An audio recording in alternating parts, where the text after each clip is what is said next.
નમસ્કાર. જો તમે ગુજરાતમાં સરકારી ક્ષેત્રે ટેકનિકલ કરિયર બનાવવાનું વિચારી રહ્યા છો તો આજનું આ વિશ્લેષણ ખરેખર તમારા માટે જ છે. ભાવનગર મહાનગરપાલિકા એટલે કે આપણું બીએમસી ટેકનિકલ પ્રોફેશનલ્સ માટે એકદમ સત્તાવાર અને કોન્ટ્રાક્ટ બેઝડ નોકરીની એક શાનદાર તક લઈને આવ્યું છે. તો ચાલો કોઈ પણ જાતના વિલંબ વિના આ નોટિફિકેશનની સંપૂર્ણ વિગતોમાં ઊંડા ઉતરીએ. સૌથી પહેલાં જ આ આંકડા પર નજર કરો. પૂરા 30,000 રૂપિયા. બીએમસીના જીઆઈએસ સેલ વિભાગમાં 11 મહિનાના કરાર માટે આ ફિક્સ્ડ માસિક પગાર નક્કી કરવામાં આવ્યો છે. સાચું કહું તો આજના સમયમાં કોન્ટ્રાક્ટ બેઝડ રોલ માટે આ એક બહુ જ આકર્ષક વળતર કહી શકાય. એટલે જ આ કોઈ સામાન્ય જાહેરાત નથી, પણ સીધી જ એક મોટી તક તરફ ઇશારો કરી રહી છે. આજે આપણે આ 4 મુખ્ય મુદ્દાઓ કવર કરીશું. પહેલું, બીએમસી ભરતીની રૂપરેખા. બીજું, જીઆઈએસ એનાલિસ્ટ રોલ. ત્રીજું, આઈટી એક્સપર્ટ રોલ. અને છેલ્લે, અરજી કરવાના નિયમો અને છેલ્લી તારીખ. આ બધું સમજવું ખૂબ જ જરૂરી છે, જેથી અરજી કરતી વખતે કોઈ ભૂલ ન થાય. તો ચાલો સીધા જ વિભાગ 1 પર જઈએ. બીએમસી ભરતીની રૂપરેખા. આ સત્તાવાર નોટિફિકેશનમાં મુખ્યત્વે 2 અલગ-અલગ અને અત્યંત મહત્વની ટેકનિકલ પોસ્ટ્સની જાહેરાત કરવામાં આવી છે. હવે આ સરખામણી જુઓ. 2 પોસ્ટ છે. પહેલી જીઆઈએસ એનાલિસ્ટ અને બીજી આઈટી એક્સપર્ટ. બંનેમાં ખાલી જગ્યા માત્ર એક જ છે. પણ ધ્યાન આપવા જેવી વાત એ છે કે બંનેમાં ઓછામાં ઓછો 5 વર્ષનો સખત અનુભવ માંગવામાં આવ્યો છે. અને હા, માસિક ફિક્સ પગાર પણ બંને માટે 30,000 રૂપિયા જ રહેશે. ભલે શૈક્ષણિક લાયકાત અલગ હોય, પણ અનુભવ અને પગારનું માળખું એકદમ સમાન છે. આગળ વધીએ વિભાગ 2 તરફ. જીઆઈએસ એનાલિસ્ટ રોલની ચોક્કસ વિગતો. પણ હા, એક ચેતવણી આપી દઉં. જો તમે ફ્રેશર છો તો આ પોસ્ટ તમારા માટે બિલકુલ નથી. આના માટે જબરદસ્ત એક્સપિરિયન્સ જોઈએ છે. લાયકાતની વાત કરીએ તો જ્યોગ્રાફી, જીઓલોજી, જીઓ ઇન્ફોર્મેટિક્સ અથવા રિમોટ સેન્સિંગમાં બેચલર ડિગ્રી હોવી એકદમ ફરજિયાત છે. અથવા જો તમારી પાસે સિવિલ એન્જિનિયરિંગની ડિગ્રી છે અને સાથે જીઆઈએસ કે રિમોટ સેન્સિંગનું સર્ટિફિકેટ છે તો પણ તમે આરામથી અરજી કરી શકો છો. અને મેં પહેલાં કહ્યું તેમ પેલો 5 વર્ષનો અનુભવ માત્ર અને માત્ર જીઆઈએસ અને રિમોટ સેન્સિંગ પ્રોજેક્ટ્સનો જ હોવો જોઈએ. માત્ર ડિગ્રી અને અનુભવથી કામ નહીં ચાલે. અમુક ખાસ સોફ્ટવેરનું પાક્કું જ્ઞાન પણ જોઈશે જ, જેવા કે ArcGIS, QGIS, AutoCAD મેપ અને ERDAS ઇમેજિન. આ ઉપરાંત સ્પેશિયલ ડેટાબેઝ માટે જીઓસર્વર અને PostGIS પર કામ કરવાનો તમારો હાથ બેઠેલો હોવો જોઈએ.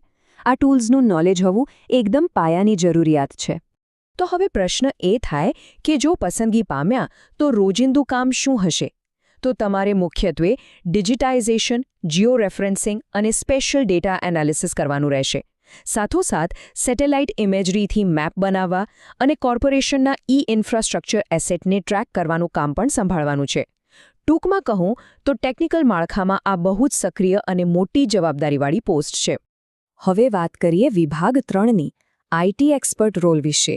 આ બીજી ઉપલબ્ધ પોસ્ટ છે જે સંપૂર્ણપણે અલગ જ ટેકનિકલ બેકગ્રાઉન્ડ ધરાવતા ઉમેદવારો માટે છે. અહીં લાયકાત એકદમ સ્પષ્ટ છે. જો તમે કોમ્પ્યુટર સાયન્સ કે ઇન્ફોર્મેશન ટેકનોલોજીમાં બીઈ અથવા બીટેક કરેલું છે તો તમે યોગ્ય છો. જો એ નથી તો એમસીએ એટલે કે માસ્ટર ઓફ કમ્પ્યુટર એપ્લિકેશન્સની ડિગ્રી ચાલશે. અહીં પણ શરતો સમાન છે. એક પોસ્ટ છે અને એ જ 30,000 રૂપિયાનો ફિક્સ પગાર છે. હવે અનુભવની વાત. 5 વર્ષનો અનુભવ તો જોઈએ જ, પણ શેમાં? ખાસ કરીને વેબ જીઆઈએસ એપ્લિકેશન્સના ડેવલપમેન્ટ અથવા કસ્ટમાઇઝેશનમાં. આ ઉપરાંત સિસ્ટમ ઇન્ટિગ્રેશન, ડેટાબેઝ અને સર્વર મેનેજમેન્ટનો પાકો અનુભવ હોવો પણ એટલો જ જરૂરી છે. ટૂંકમાં, જો તમે વેબ જીઆઈએસ અને સર્વર સાઇડ મેનેજમેન્ટના ખેલાડી છો તો આ રોલ જાણે તમારા માટે જ બન્યો છે. હવે આવે છે વિભાગ 4, અરજીના નિયમો અને છેલ્લી તારીખ. જુઓ, અહીંથી જરા વધારે ધ્યાન આપજો. અરજી પ્રક્રિયાના નિયમો એટલા બધા કડક છે કે એક નાનકડી ભૂલ પણ તમારી અરજી સીધી જ રિજેક્ટ કરાવી શકે છે. આ નંબર જુઓ, 45. આ અત્યંત મહત્વનો આંકડો છે. નોટિફિકેશનમાં સ્પષ્ટ લખ્યું છે કે ઉમેદવારની ઉંમર 45 વર્ષથી વધુ ન હોવી જોઈએ. જો ઉંમર આનાથી વધારે હશે તો તમારી અરજી પર કોઈ જ વિચારણા નહીં થાય. એટલે આ એક હાર્ડ લિમિટ છે. હવે સૌથી રસપ્રદ વાત. આટલી મોટી ટેકનિકલ જોબ છે, પણ અરજીઓ ઓનલાઈન નથી કરવાની. જી હા, આ એક ઓફલાઈન પ્રોસેસ છે. પહેલું સ્ટેપ, તમારી તમામ લાયકાત અને અનુભવ દર્શાવતી અરજી તમારે કાગળ પર એટલે કે ફિઝિકલ પેપર પર તૈયાર કરવાની છે. બીજું, જો તમે ક્યાંય જોબ કરી રહ્યા છો તો તમારી સંસ્થાનું NOC એટલે કે નો ઓબ્જેક્શન સર્ટિફિકેટ ફરજિયાત જોડવું પડશે.